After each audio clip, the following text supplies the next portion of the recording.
Deputy Speaker, I'd like to acknowledge those who are currently suffering from the effects of COVID-19 on the Central Gold Coast.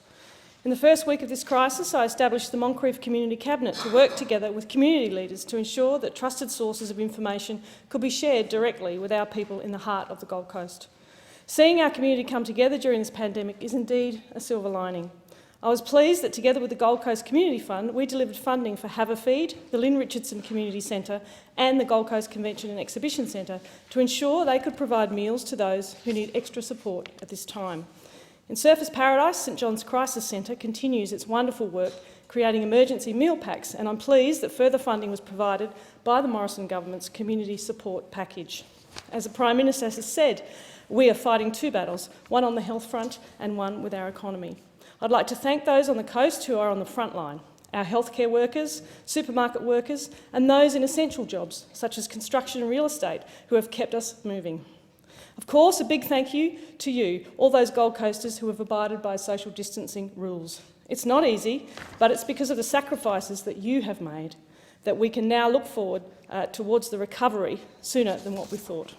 Tourism, education, events and hospitality are all key pillars in our city, and like the rest of Australia, the blow to the Gold Coast economy has been devastating. This is why I established the City Heart Task Force to engage with key industry sectors to build inner-city strategies as we foster the economic road to recovery.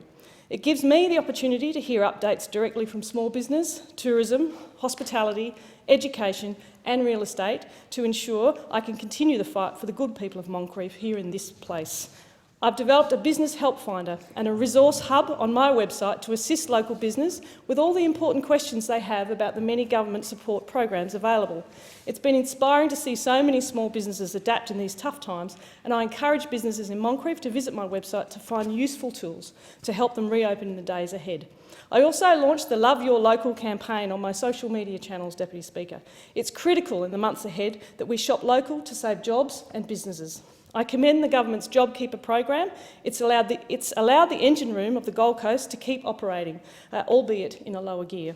Additionally, I was very pleased that the Morrison government delivered a funding lifeline to our theme parks to assist with operational costs for wildlife care. It's $1,000 a week to feed just one of the many dolphins at SeaWorld, so this will assist them greatly with their animals. There's also now a permanent boarding station to welcome international super yachts at Southport Yacht Club as soon as our borders are open and the new berth is built.